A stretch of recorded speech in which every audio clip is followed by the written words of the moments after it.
존경하는 국민 여러분, 그리고 의원실 국회의원님과 의장님과 그리고 여러 국회의원 여러분, 저는 지난 6월 4일 이곳 국회에서 대통령 취임 선서를 통해 국민이 주인인 나라, 다시 힘차게 성장 발전하는 나라, 모두 함께 잘 사는 문화가 꽃피는 나라, 그리고 안전하고 평화로운 나라를 만들겠다고 약속드렸습니다. 무너진 경제를 회복하고 민생 경제를 살리는 일은 지금 우리가 해결해야 할 가장 시급한 과제입니다. 요즘처럼 저성장이 지속되면 기회의 문이 좁아지고 경쟁과 갈등이 격화되는 악순환에 빠지게 됩니다.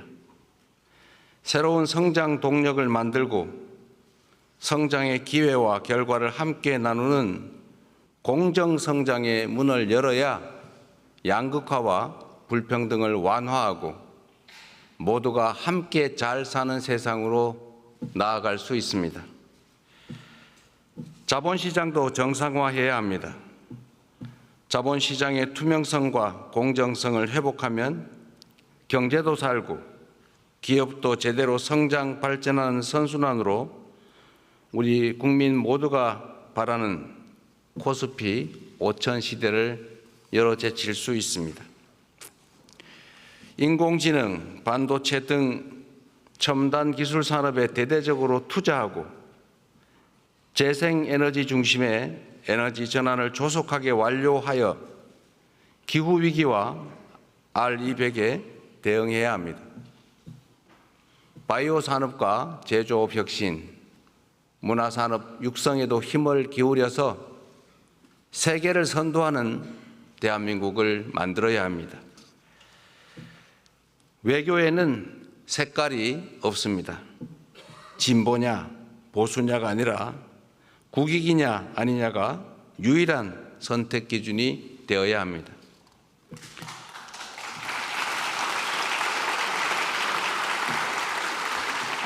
감사합니다. 우리 국민의힘 의원들은 반응이 없는데 이러면 좀 쑥스러우니까.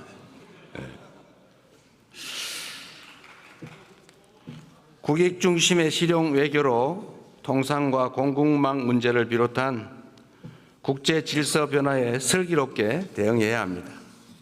한반도와 한반도의 평화와 안정을 확보하는 일도 더없이 중요한 일입니다. 평화가 밥이고 평화가 곧 경제입니다. 평화가 경제 성장을 이끌어내고 경제가 다시 평화를 강화하는 선순환을 통해 국민의 일상이 흔들리지 않는 나라를 꼭 만들겠습니다.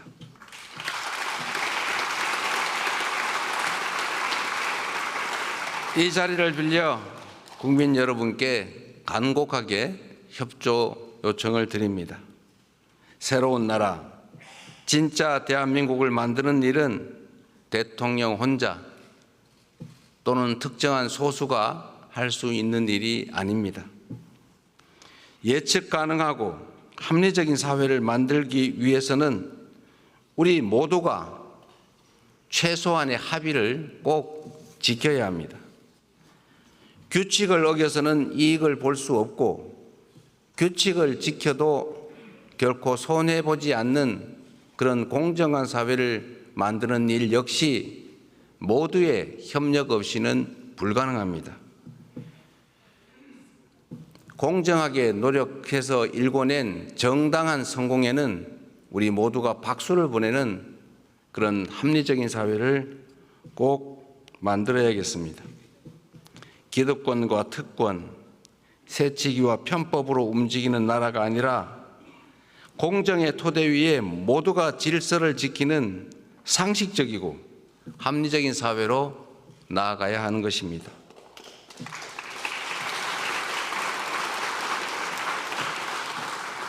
새로운 사회로 변화하는 과정은 고통을 수반하지만 건물을 걷어내야 씨를 뿌릴 수 있습니다. 하나된 힘으로 숱한 국난을 극복해온 위대한 우리 대한 국민들의 저력이라면 어떤 어려움도 능히 이겨낼 수 있다고 확신합니다. 작은 차이를 인정하고 포용하면 새롭게 출발할 수 있습니다. 짧은 기간이지만 이미 많은 것들이 회복되고 정상화되고 있습니다. 이제 한 걸음 더 나아갑시다. 우리는 할 수 있다는 것을 국민들께 보여줍시다.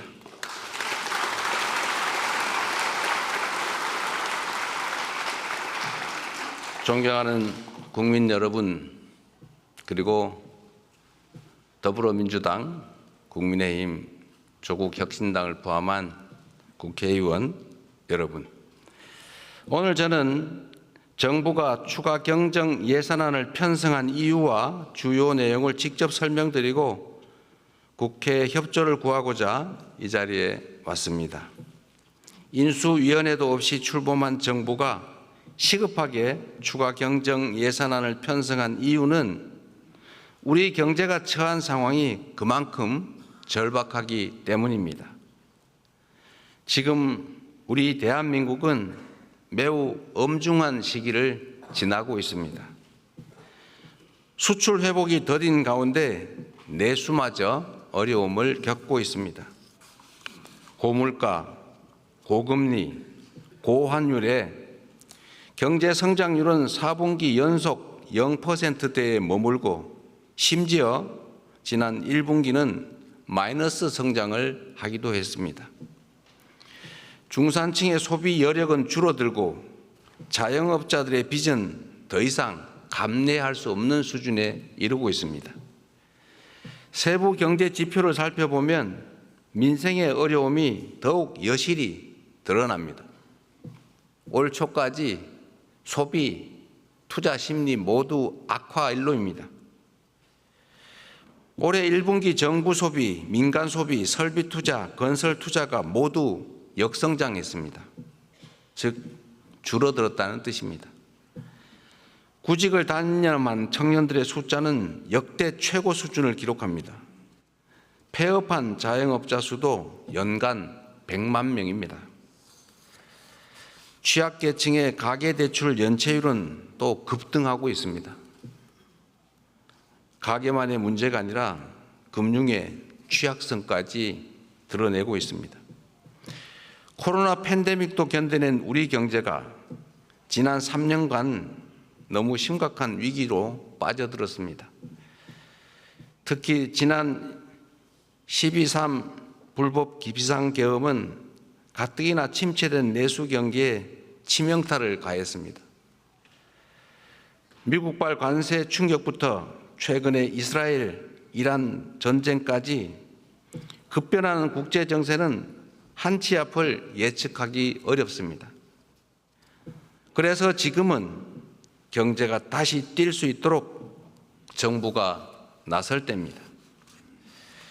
경제 위기에 정부가 손을 놓고 긴축만을 고집하는 것은 무책임한 방관이자 정부의 존재 이유를 스스로 부정하는 일일 수도 있습니다.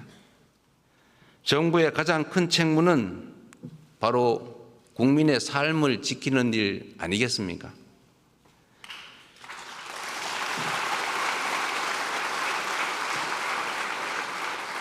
국민의 삶을 지키는 정부, 그리고 위기 앞에 실용으로 답하는 정부라야 합니다.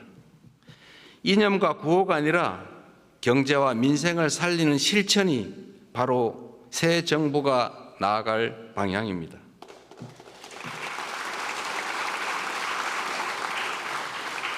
국민 여러분, 그리고 국회의원 여러분, 경제는 타이밍이라고 합니다. 지금이 바로 그 타이밍으로 생각됩니다. 저는 취임 첫날 첫 행정지시로 비상경제점검 TF를 구성하고 경기 침체 극복과 민생 회복을 위해서 30조 5천억 원 규모의 추가 경정 예산안을 편성했습니다. 신속한 추경 편성과 속도감 있는 집행으로 우리 경제, 특히 내수 시장에 활력을 불어넣는 것이 중요하다고 판단했습니다. 경기 회복의 골든타임을 놓치지 않도록 국회에 적극적인 협조를 부탁드리면서 추가 경정 예산안 세부 내용을 설명드리겠습니다. 첫째, 심각한 내수 침체에 대응하기 위해 소비 진작 예산 11조 3천억 원을 편성했습니다.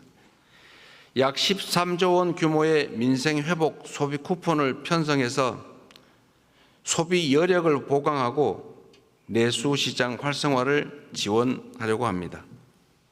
소비 쿠폰은 세금을 내시는 분을 포함해서 전 국민에게 보편 지급하되 취약계층과 인구 소멸 지역은 더 두터운 맞춤형 지원으로 편성했다는 말씀을 드립니다. 모든 국민들은 1인당 15만 원씩을 받으시되 형편과 지역에 따라 최대 52만 원까지 지원하게 됩니다. 지역 경제에 숨을 불어넣기 위해 지역사랑 상품권에 6천억 원 국비를 추가 투입해서 할인율을 인상하고 발행 규모를 8조 원 추가로 확대했다는 말씀을 드립니다.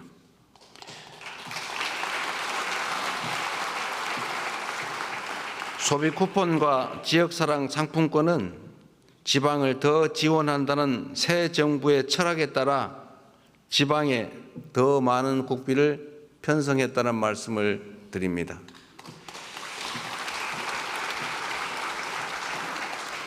둘째, 경기 활성화를 위한 투자 촉진 예산 3조 9천억 원을 편성했습니다.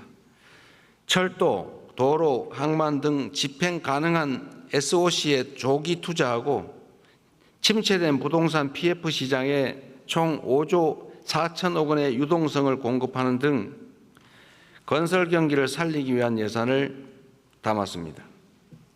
AI와 신재생 에너지 관련 투자를 확대하고 벤처 중소기업 모태펀드 출자 등 1조 3천억 원의 자금 지원으로 대한민국 성장 동력을 되살리고자 했다는 말씀을 드립니다.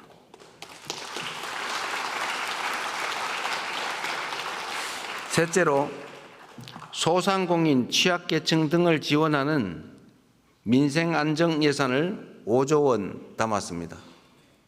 같은 경제 위기 상황이라도 고통의 무게는 같지 않습니다. 코로나 팬데믹 위기부터 12.3 불법 비상계엄까지 극심한 고통을 겪고 계신 소상공인, 자영업자, 취약계층을 위한 특단의 대책이 필요합니다. 새 정부는 빚을 갚을 여력이 없는 취약차주 113만 명의 장기 연체 채권을 소각하겠습니다. 7년 이상 연체된 5천만 원 이하 채무를 정리해서 사실상 파산 상태로 상환 능력을 상실한 분들이 다시 정상적인 경제 활동에 복귀할 수 있는 기회를 부여해 드리려고 합니다. 성실하게 상환 중인 소상공인 여러분들에게는 분할 상환 기간을 확대하고 이자를 추가 감면할 것입니다. 폐업 소상공인의 재기 지원을 위해서 폐업 지원금도 인상합니다. 구직급여와 국민 취업 지원제도 확대 등 고용 안전망 구축에도 1조 6천억 원을 편성했습니다.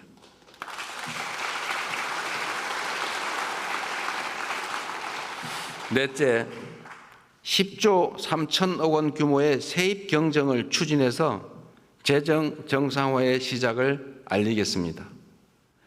이번 추경안에는 세입 경정을 반영했습니다. 재정 안정성과 국회의 예산 심의 확정권을 존중하기 위한 것이라는 점을 말씀드립니다. 2023년과 24년 이 두 해 동안 도합 80조 원 이상의 세수 결손이 발생했습니다. 그리고 올해도 상당한 수준의 세수 결손이 예측됩니다. 만약 세수 결손을 방치할 경우에 정부는 연말에 예산을 대규모 불용 처리할 수밖에 없게 됩니다. 이렇게 되면 정부가 예산을 계획만큼 지출하지 못할 뿐 아니라 지방 재정 지원도 줄어들게 됩니다.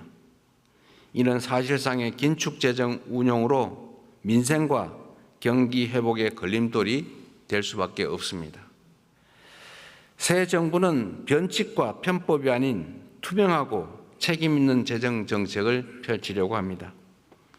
추경안에 세입 경정을 반영해서 이미 편성한 예산이라 해도 필요한 사업만을 적재적소에 집행하려 하는 것입니다.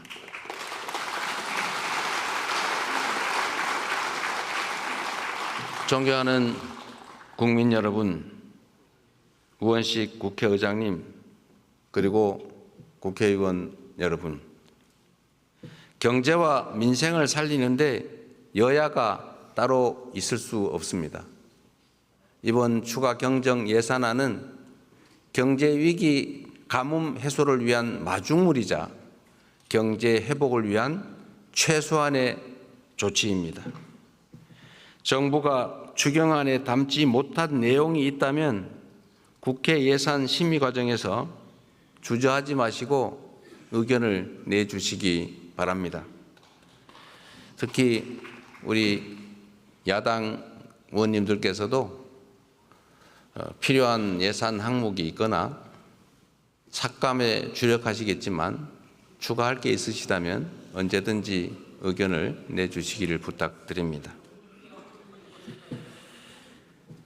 다행히 새 정부 출범 이후에 정치적 불확실성이 해소되면서 소비 심리가 많이 개선되고 있습니다.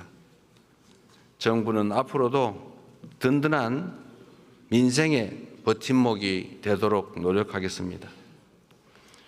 오직 실용 정신에 입각하여 국민의 삶을 살피고 경기 회복과 경제 성장의 새 길을 열기 위해 최선을 다하겠습니다. 대한민국 경제의 활력을 되찾고 국민이 행복한 나라를 만드는 데에 국회가 적극 협조해 주시기를 부탁드리면서 우리 국민의힘 의원님들 어려운 자리 함께해 주신 점에 대해서 진심으로 감사하게 생각합니다. 고맙습니다.